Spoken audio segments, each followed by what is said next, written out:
안녕하세요. 구속사적 성경 공부에 오신 여러분들을 환영합니다. 우리는 지금 생명력 있는 하나님의 말씀을 어떻게 읽을 것인가 라는 그 주제에 대해서 지금 살펴보고 있습니다. 1강에 대해서는 구속사적, 그 다음에 언약사적, 하나님 나라 관점에서 성경을 읽는 방법을 우리가 배웠습니다. 나무를 보는 것이 아니라 숲을 봐야지 전체를 볼 수 있다라고 말씀을 드렸고, 또 성경의 전체 맥락 속에서 한 부분을 보아야 하나님의 진정한 그 메시지를 우리가 읽을 수 있다고 말씀드렸습니다. 오늘은 이 강으로 성경 계시의 특성과 구속사적 의미에 대해서 살펴보도록 하겠습니다. 우리가 매일 마주하는 성경은 단순히 오래된 종교 경전의 묶음이 아닙니다. 성경은 창세기로부터 요한계시록에 이르기까지 하나님의 위대한 구원 계획, 즉 구속사를 일관되게 보여주는 살아있는 한 권의 책인 것입니다. 많은 분들이 성경을 읽다가 구약의 제사법이나 족보 혹은 어려운 예언서 앞에서 길을 잃고 헤매는 경험을 하셨을 것입니다. 왜 그럴까요? 그것은 성경 전체를 관통하는 핵심적인 우리를 이해하지 못하고 각 부분을 따로 떼어 읽기 때문일 것입니다. 오늘 우리는 성경이 어떻게 하나님의 뜻을 드러내는지, 그 계시의 세 가지 중요한 특성인 유기적 계시, 역사적 점진적 계시, 그리고 모형론적인 계시에 대해 함께 배우고자 합니다. 이 세 가지 원리는 톱니바퀴처럼 맞물려 돌아가며 성경의 모든 내용이 결국 예수 그리스도를 통한 구원과 하나님 나라의 완성이라는 단 하나의 장엄한 목표를 향해 나아가고 있음을 보여줍니다. 이 시간 성경을 보는 우리의 눈이 새롭게 열려 말씀 속에서 살아 역사하시는 하나님을 더 깊이 만나는 은혜가 있기를 소망합니다. 첫 번째는 살아 숨쉬는 한 몸, 유기적 계시입니다. 첫 번째 특성은 성경이 유기적 계시라는 것입니다. 유기적이라는 말은 마치 우리의 몸과 같이 성경의 각 부분이 서로 긴밀하게 연결되어 있어 결코 분리할 수 없는 생명체와 같다는 의미입니다. 예를 들면 우리의 몸의 팔과 다리, 심장과 폐는 각기 다른 기능을 하지만 모두 뇌의 명령을 따르고 척추라는 중심뼈대에 연결되어 하나의 생명을 유지합니다. 이와 마찬가지로 성경 66권은 역사서, 시가서, 예언서, 복음서, 서신서 등 다양한 장르로 구성되어 있지만 예수 그리스도를 통한 구원이라는 구속사의 척추에 단단히 붙어 있습니다. 구약의 역사서와 신약의 복음서는 몸의 뼈대와 같고 선지서나 서신서들은 각 장기에 비유할 수 있습니다. 다시 말해서 이사야서나 로마서를 창세기나 마태복음과 분리해서는 온전히 이해할 수 없습니다. 만약 어떤 장기가 몸에서 잘려나가면 생명을 잃는 것처럼 성경의 특정 부분만을 취하거나 임의로 제외한다면 우리는 하나님의 온전한 뜻을 놓치게 될 것입니다. 이 유기적 계시의 핵심에는 임마누엘 사상이 자리 잡고 있습니다. 임마누엘은 하나님이 우리와 함께 계시다는 뜻으로 하나님께서 죄로 인해 멀어진 자기 백성과 다시 함께 하시며 구원을 이루어 나가시는 하나님의 열심을 보여주는 성경 전체의 핵심 주제입니다. 이 임마누엘 사상은 성경 전체를 관통하게 흐릅니다. 하나님께서는 광야의 이스라엘 백성에게 내가 너를 떠나지 아니하며 버리지 아니하리니 여호수아 1장 5절. 그렇게 말씀하셨죠. 이사야 선지자를 통해서 두려워하지 말라. 내가 너와 함께 함이라. 이사야 41장 10절에서 이렇게 우리에게 격려하셨습니다. 그리고 마침내 보라, 처녀가 잉태하여 아들을 낳을 것이요 그의 이름은 임마누엘이라 하리라. 이사야 7장 14절에 그 예언의 말씀을 마리아에게 주셨습니다. 이 예언은 신약에서 예수 그리스도의 탄생으로 온전히 성취됩니다. 마태는 이 모든 일이 된 것은 주께서 선지자로 하신 말씀을 이루려 하심이라 라고 기록하여 예수님이 바로 우리와 함께 하시는 하나님 임마누엘이심을 선포했습니다. 구약시대에는 하나님이 성막과 성전을 통해 이스라엘 백성 밖에 거하셨다면 신약시대에는 부활하신 예수님께서 성령을 통해 우리 마음으로 들어오셔서 영원히 함께 하십니다. 예수님께서는 내가 너희를 고아와 같이 버려두지 아니하고 너희에게 오리라. 요한복음 14장 18절에서 말씀하셨고 부활 후 승천하시기 전에는 볼지어다 내가 세상 끝날까지 너희와 함께 항상 있으리라. 마태복음 28장 20절에서 이 위대한 약속을 우리에게 남기셨습니다. 그리고 이 약속은 요한계시록에서 보라 하나님의 장막이 사람들과 함께 있음에 하나님이 그들과 함께 계시리니 요한복음 21장 3절 말씀에서 이렇게 말씀하셨습니다. 새 하늘과 새 땅에서 영원히 함께 거하시는 그 모습으로 완성되실 것이라는 것을 성경에서 얘기하고 있습니다. 우리가 성경을 유기적으로 읽는다는 것은 제가 1강에서 비유로 말씀드렸듯이 고구마 줄기를 캐는 것과 같습니다. 밭에 심겨진 고구마는 하나의 줄기에서 나와 땅 속에서 서로 연결되어 있습니다. 줄기를 하나 잡아당기면 주렁주렁 여러 개의 고구마가 함께 딸려오는 것처럼 성경의 어느 본문을 깊이 파고들면 창세기부터 요한계시록까지 연결된 구속사의 큰 줄기를 우리는 발견하게 되는 것입니다. 따라서 우리는 성경 어디를 펼쳐도 예수 그리스도가 나와야 하고 어디를 찔러도 예수님의 보혈의 피가 흘러나와야 한다는 관점으로 그 말씀을 대해야 합니다. 두 번째는 안개 속에서 뚜렷해지는 형상, 역사적 점진적 계시입니다. 두 번째 특성은 계시가 역사적이고 점진적이라는 것입니다.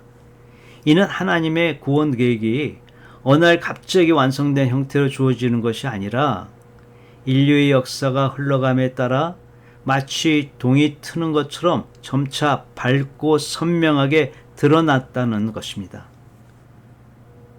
우리가 그 옛날 그 사진 인화지를 현상에게다가 이렇게 담그면은 거기서 희미한 형체들이 점점 뚜렷하게 나오죠. 마찬가지입니다. 하나님의 계시는 모세 시대, 선지자 시대, 포로기 시대를 거치고 구약에서 신약으로 넘어오면서 더욱 풍성하고 명확하게 발전한 것입니다. 이 점진적 계시의 가장 위대한 그 예를 든다면 하나님의 이름인 여호와에 담긴 비밀입니다. 하나님께서는 호렙산 떨기나무 불꽃 가운데서 모세에게 처음 나타나셨을 때 자신의 이름을 스스로 있는 자라고 말씀하셨습니다. 히브리 원문으로는 예히에 아쉐르 예히에인데 영어로는 I am who I am으로 이렇게 번역이 됩니다.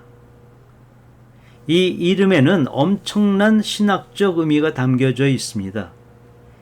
이는 하나님께서 누구에 의해 만들어지거나 의존하지 않는 스스로 존재하시는 유일한 분이며 과거와 현재, 미래를 초월하여 영원히 존재하시며 당신의 뜻을 반드시 이루시는 분이시라는 그 뜻이 담겨져 있습니다. 그리고 이 이름은 곧 여호와, 야훼라는 이름과 연결되는데 이 이름은 언약을 반드시 지키시고 자기 백성을 구원하시는 구속자의 이름으로 사용됩니다. 놀랍게도 이 스스로 있는 자, 즉 여호와라는 이름의 계시는 신약시대 예수님을 통해 그 절정에 이릅니다. 구약성경을 헬라어로 번역한 70인역은 여호와를 에고에이미, 즉 영어의 I am으로 번역하였습니다. 요한복음을 보면 예수님께서는 자신을 가리켜 이 에고에이미라는 표현을 의도적으로 그리고 반복적으로 사용하시는 것을 우리는 알 수 있습니다. 풍랑이 있는 갈릴리 바다 위를 걸어오시면서 두려워하는 제자들에게 내니 두려워하지 말라. 요한복음 6장 20절이죠. 이렇게 말씀하셨을 때 여기에서 내니라라고 하는 것은 에고에미입니다. 이는 단순히 자신의 신호를 밝히는 말이 아닙니다. 이것은 홍해를 가르시고 이스라엘을 구원하신 그 여호와 하나님이 바로 나 예수라는 엄청난 자기 선언인 것입니다. 또한 요한복음에는 나는 생명의 떡이다. 나는 세상의 빛이다. 나는 양의 문이다. 나는 선한 목자다. 나는 부활이요 생명이다. 나는 길이요 진리요 생명이다. 나는 참 포도나무다. 라는 7가지 위대한 에고에이미 선언이 나옵니다. 이 모든 선언은 예수님께서 구약시대부터 자신을 계시해 오신 바로 그 여호와 하나님이심을 증거하는 것입니다. 따라서 우리는 호렙산에서 모세를 부르시고 이스라엘을 애굽에서 구원하신 여호와가 바로 성자 하나님이신 예수 그리스도였다라는 놀라운 결론에 이르게 되는 것입니다. 구약에서는 희미하게 그림자로만 보였던 하나님의 구원 계획이 신약에서 실체이신 예수님을 통해 이처럼 선명하게 드러나는 것입니다. 점진적 계시는 마치 산 정상에 오르는 것과 같습니다. 산 기슭에서는 주변의 나무와 바위만 보일 뿐 전체적인 풍경을 조망하기가 어렵습니다. 하지만 정상을 향해 한 걸음 한 걸음 올라갈수록 그 시야는 점점 넓어지고 이전에 보이지 않던 수많은 봉우리와 계곡 그리고 저 멀리 펼쳐진 지평선까지 한눈에 들어오게 됩니다. 이처럼 구약시대의 성도들은 계시의 산 기슭에서 하나님의 구원 계획을 희미하게 보았지만 신약시대를 사는 우리는 그리스도라는 정상 위에서 구속사의 전체적인 풍경을 훨씬 더 명확하고 장엄하게 조망할 수 있게 된 것입니다. 세 번째, 그림자와 실체, 모형론적 계시입니다. 세 번째 특성은 계시가 모형론적이라는 것입니다.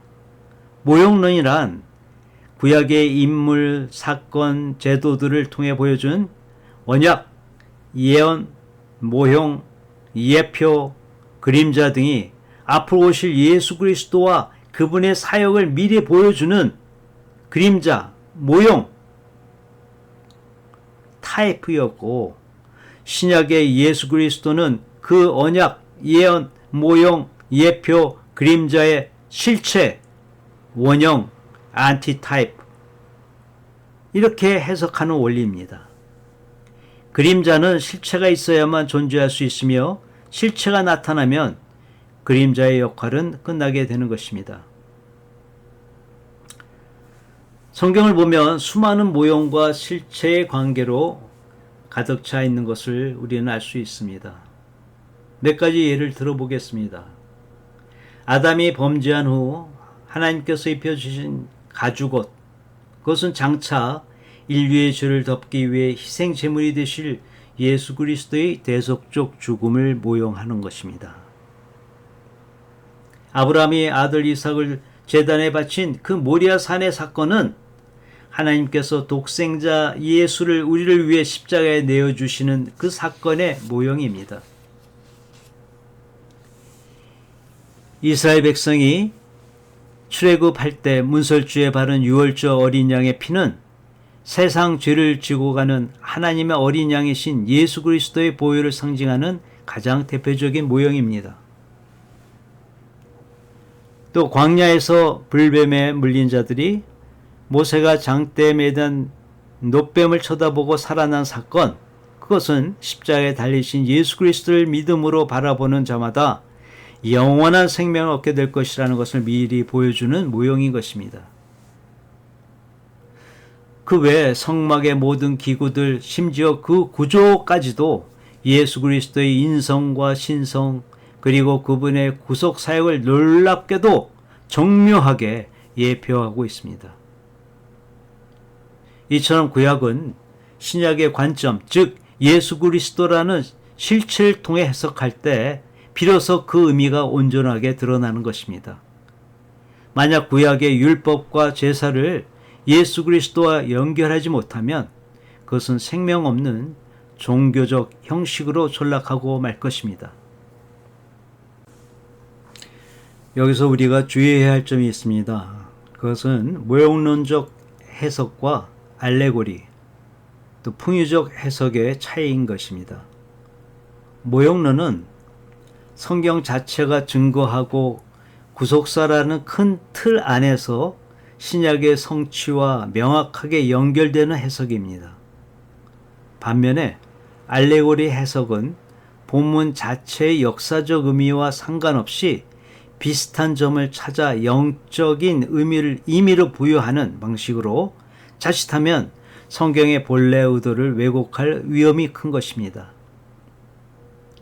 가장 비극적인 예는 유대인들입니다.